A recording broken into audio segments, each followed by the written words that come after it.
तो सीधे लिए चलते हैं बाबा महाकाल की नगरी, जहां पर आरती चल रही है। तस्वीर आपकी टीवी स्क्रीन पर है। भस्म आरती के बाद ये तस्वीर आपकी टीवी स्क्रीन पर बाबा महाकाल की भस्म आरती फिलहाल हो चुकी है और अब यहां पर श्रृंगार आरती की जा रही है। तस्वीर आप देख सकते हैं, गर्भगृह की ये तस्वीरें हैं, नंदी हॉल से तस्वीरें आपको दिखा रही हैं। और आप भी सुबह सुबह घर बैठे बाबा महाकाल के दर्शन भारत 24 के माध्यम से कर सकते हैं। तो देखिए, उज्जैन में बाबा महाकाल की भस्म आरती फिलहाल पूरी हो चुकी है और अब बाबा महाकाल के श्रृंगार की तैयारी है और अगली आरती की तैयारी भोग आरती होगी। तैयारी आपकी टीवी स्क्रीन पर आप देख सकते हैं। नंदी हॉल की ये तस्वीरें हैं। गर्भगृह से आप सीधे भारत 24 के माध्यम से घर बैठे दर्शन कर सकते हैं। सुबह सुबह बाबा महाकाल के दर्शन उज्जैन से लाइव आपको हम करा रहे हैं। तो उज्जैन में बाबा महाकाल की आरती, जिसमें शामिल होते हुए तमाम श्रद्धालु। देखिए, बहुत ही अच्छा लगा, बहुत ही आनंद आया और पूरा माहौल चारों तरफ मधुरमय था। बाबा के पास हम सिर्फ यही कहने आए हैं कि अब सामने चुनाव है और पश्चिम बंगाल की हिंसा से आप सभी वाकिफ़ हैं।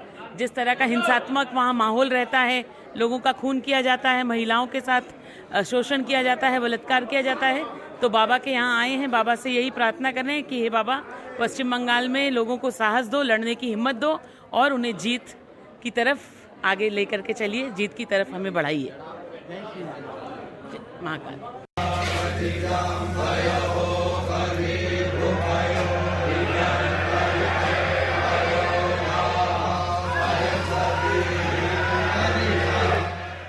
तो ये देखिए, बाबा का अभिषेक यहाँ पर किया जा रहा है। दूध से, दही से बाबा का अभिषेक यहाँ पर फिलहाल किया जा रहा है। तमाम भक्तगण अपनी मनोकामना लेकर बाबा के द्वार पहुँच रहे हैं, उनके दर्शन करने, उनका आशीर्वाद लेने के लिए। बाबा महाकाल के दर्शन के लिए तमाम जो भक्त हैं वो सुबह सुबह ही पहुँच चुके हैं। जो भस्म आरती है वो पूरी हो चुकी है और अब बाबा का स्नान ध्यान कराया जा रहा है।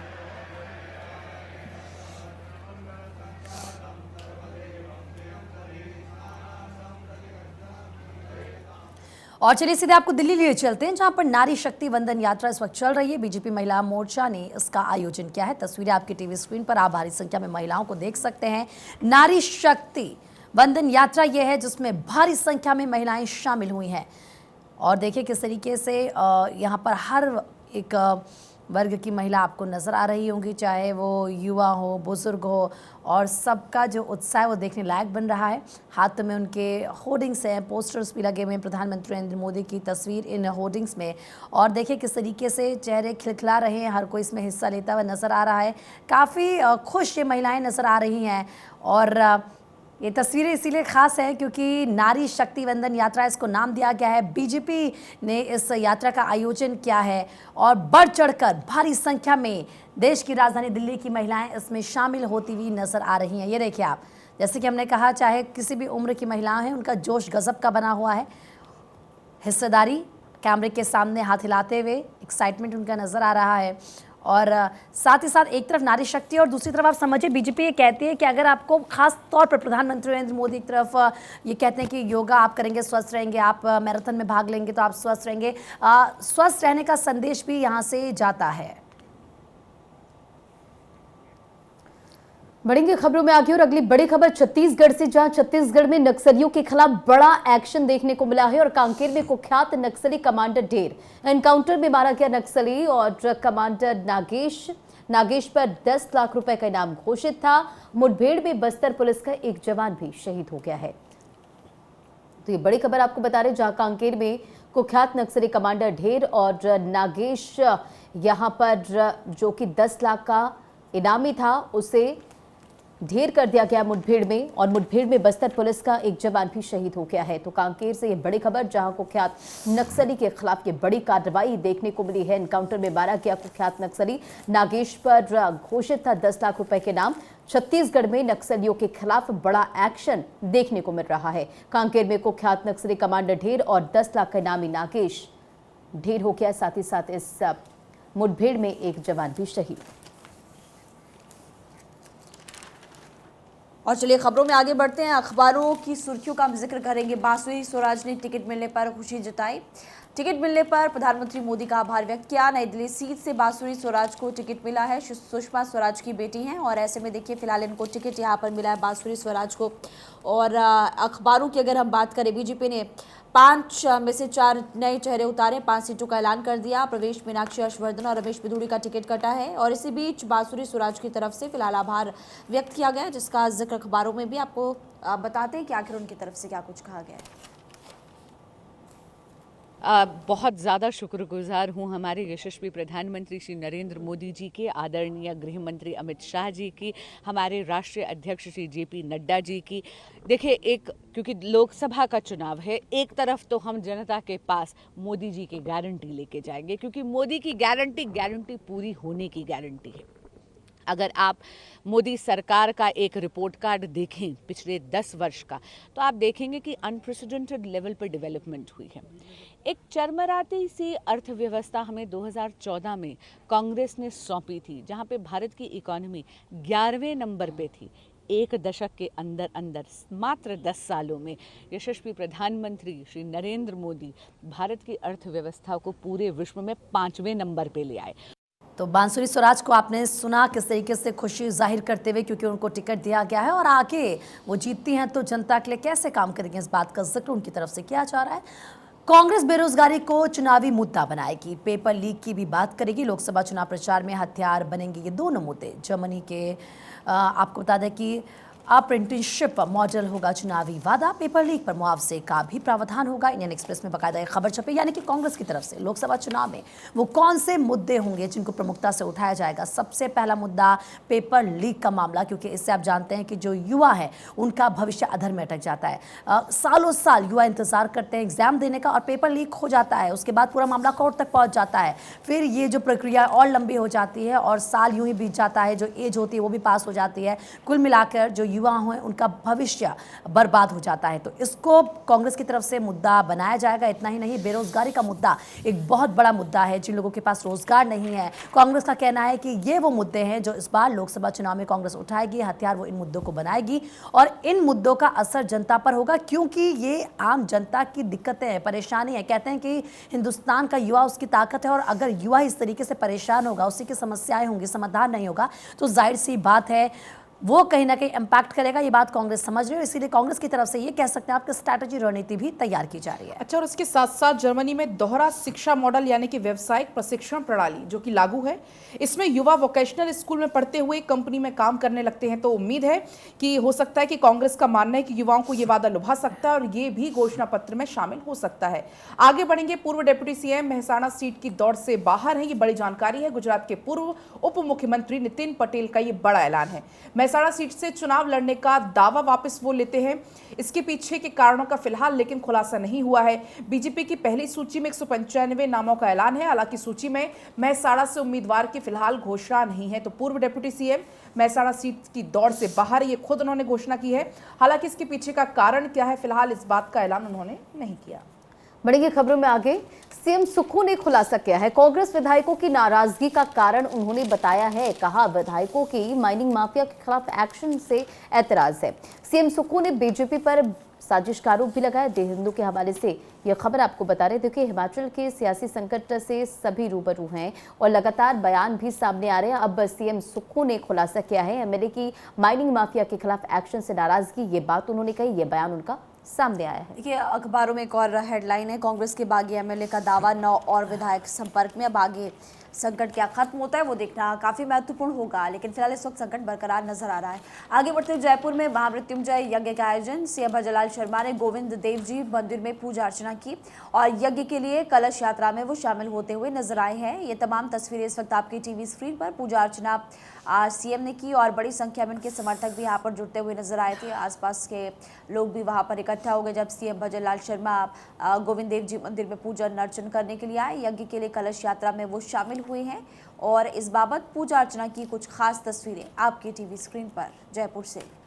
तो जयपुर की ये तस्वीरें बेहद खास है। इसी के साथ आगे बढ़ते बाद उत्तर प्रदेश की कर लेते हैं, क्योंकि उत्तर प्रदेश में यादव महाकुंभ का आयोजन किया गया। लखनऊ के गुदौरा मैदान में यादव कुंभ का आयोजन किया गया। मध्य प्रदेश के सीएम मोहन यादव ने इसमें शिरकत की और उन्होंने कहा कि उत्तर प्रदेश की धरती जो नारा लगाती है उसे सार्थक भी करती है, यानी कि यादवों को साधने के लिए भारतीय जनता पार्टी की तरफ से स्ट्रैटेजी बनाई गई है।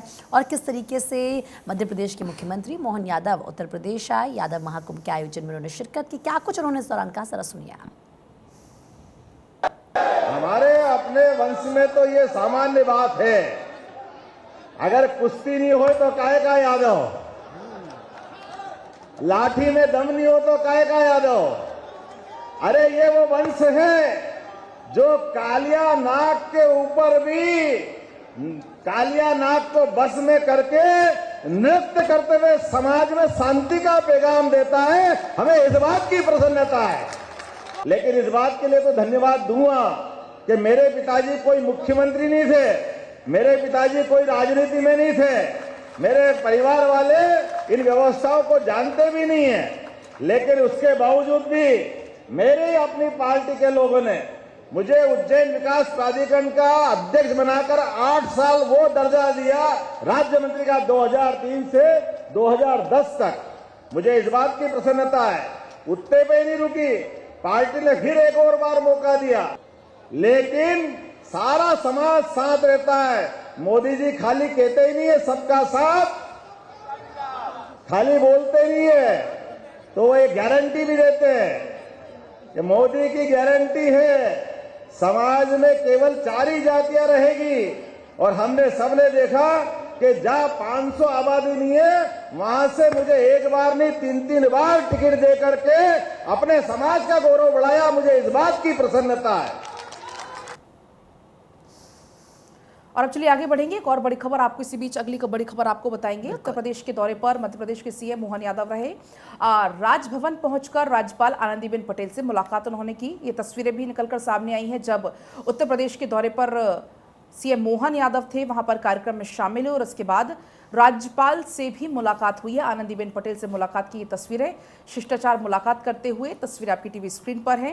राज्यपाल आनंदीबेन पटेल की और मध्य प्रदेश के सीएम डॉक्टर मोहन यादव की ये मुलाकात। बढ़ते खबरों में आगे, आज अयोध्या दौरे पर जाएंगे मध्य प्रदेश के सीएम मोहन यादव। कैबिनेट के साथ रामलला के दर्शन पूजन करेंगे। मध्य प्रदेश सरकार ने जन्मभूमि ट्रस्ट को अपना कार्यक्रम भेजा है और उसी कार्यक्रम के जो उन्होंने भेजा उसी के अकॉर्डिंग पूरी तैयारियां जो है वहां पर की जाएगी।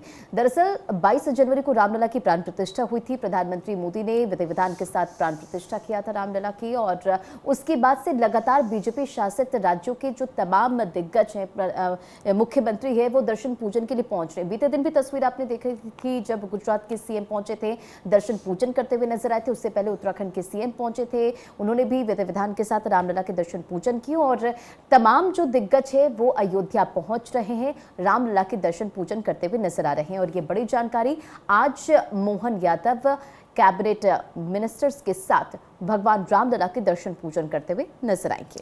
आगे बढ़ते लोकसभा चुनाव को लेकर कांग्रेस पार्टी को लेकर एक बड़ी खबर है। प्रियंका गांधी दमनदीव से चुनाव लड़ सकती है। कांग्रेस प्रदेश अध्यक्ष केतन पटेल ने इस बात की जानकारी दी। हाईकमान ने डेटा जुटाने के लिए फिलहाल कहा है। प्रियंका की रायबरेली से भी उम्मीदवारी के कयास लगातार लगाए जा रहे हैं।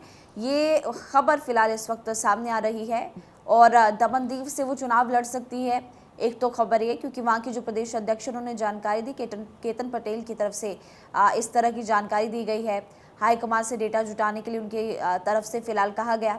और दूसरी बड़ी बात कि ये भी कयास लगाए जा रहे हैं कि प्रियंका की रायबरेली सीट से चुनाव लड़ने की पूरी संभावना है।